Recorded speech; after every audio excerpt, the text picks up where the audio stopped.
In today's video, traders, we're going to be talking about trading with Confluence, what that actually means, and how you can use Confluence or the combination of multiple technical reasons to enter or exit a trade to increase the accuracy of your trading in terms of your entries and your exits.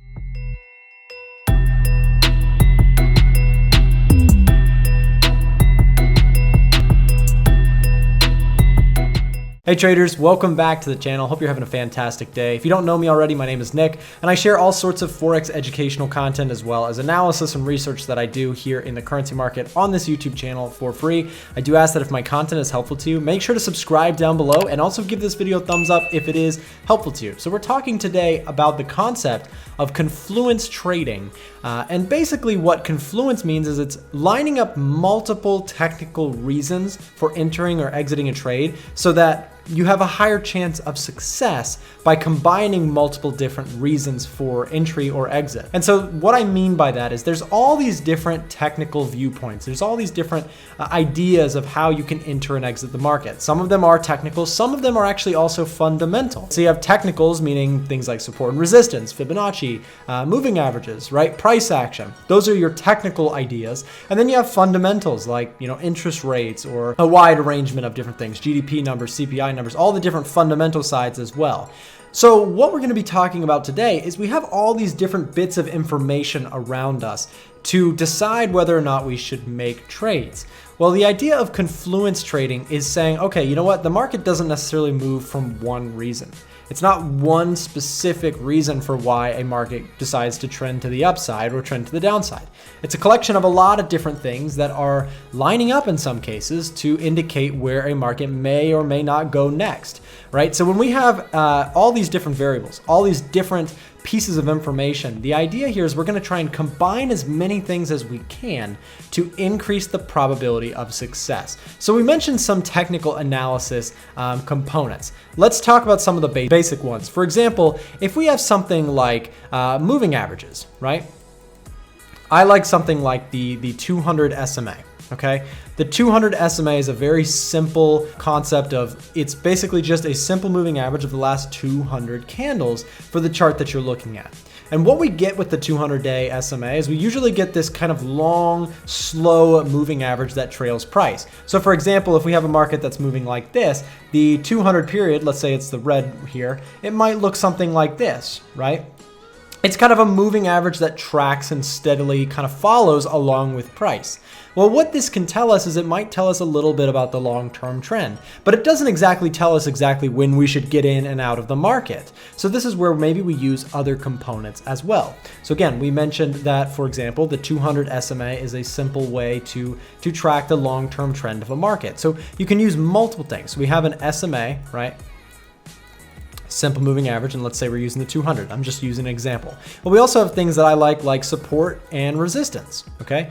And if you've watched my channel for a while, you know that basically what I mean by this is something like this, right? You have a level that clearly the market is respecting as a level of resistance, right? You use that to potentially decide whether or not you would like to get involved in a short trade. Right? So if you have a resistance level that's significant, like this one here, historically it's held very nicely. So when price comes up to that area, maybe there's a good chance that sellers want to hold that area. Is there a guarantee? No. This is the idea of where we can combine this concept, like support and resistance, with other things. Let's say that we have a 200 SMA and price is coming back to it. Well, if price lines up with that 200 SMA at that time, that might actually give us a nice little trade setup that now, hold up, now we also have another reason for entering the trade. So we have this first reason, right? The support and resistance levels. We have a resistance point here. Well, we also have the 200 SMA that also agrees with the overall idea of bearishness. So what we're really looking for is we're looking for these two things to agree, okay? And what you end up getting is when you do this, you can start adding more things. For example, what if you add a Fibonacci? We'll put fibs for short.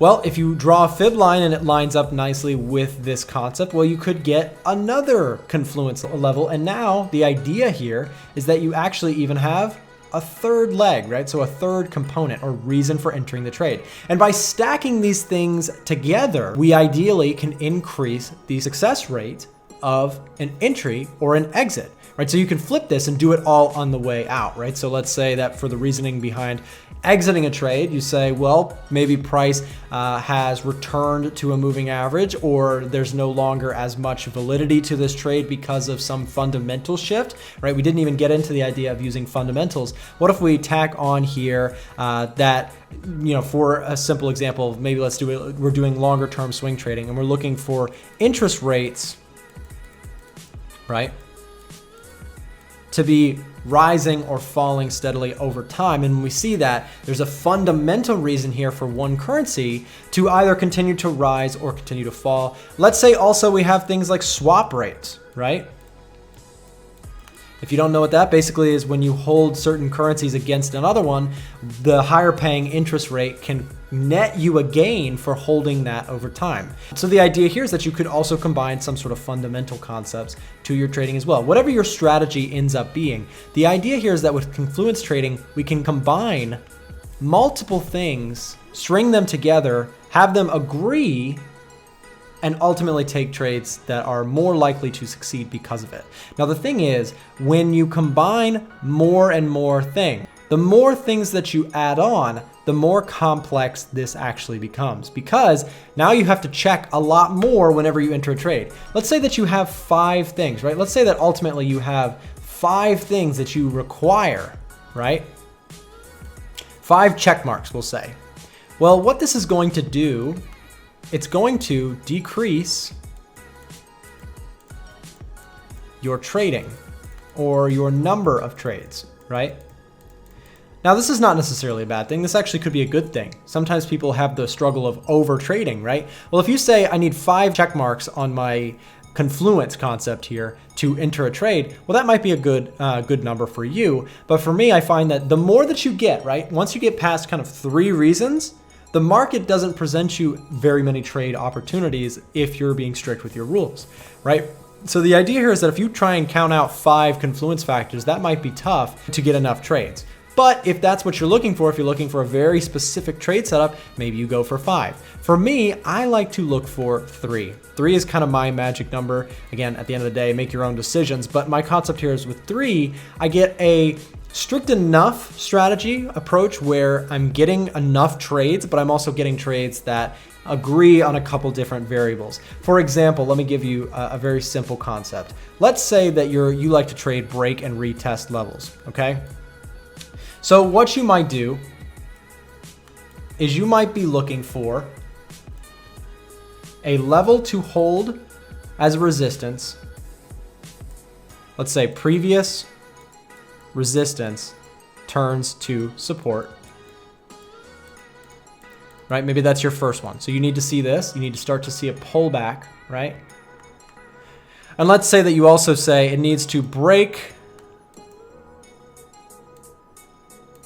by, let's say, 20 pips, meaning that we see a breakout, right, of 20 pips here, just as an example. Those are 2 reasons. And let's say we also, for our final one, trending above the 200-day SMA, okay? So this is kind of a simple rule set. So we have a previous resistance has been identified. A level has been broken by 20 pips or more, and now is retesting that area. And we can only finally enter a buy trade if we do in fact have a trending 200-day SMA that is we are currently trading above, right? So this is the 200 SMA, right? Well, those 3 things, when they line up, there you go, you're in a trade, and if price continues, you go from there. And then of course you also have the exit side of things where you could, target the recent high, maybe as an example, right? Maybe you're taking profit here, right? You set stops underneath, whatever you end up deciding to do with your strategy. What we're talking about today specifically is talking about using these 3 things, right?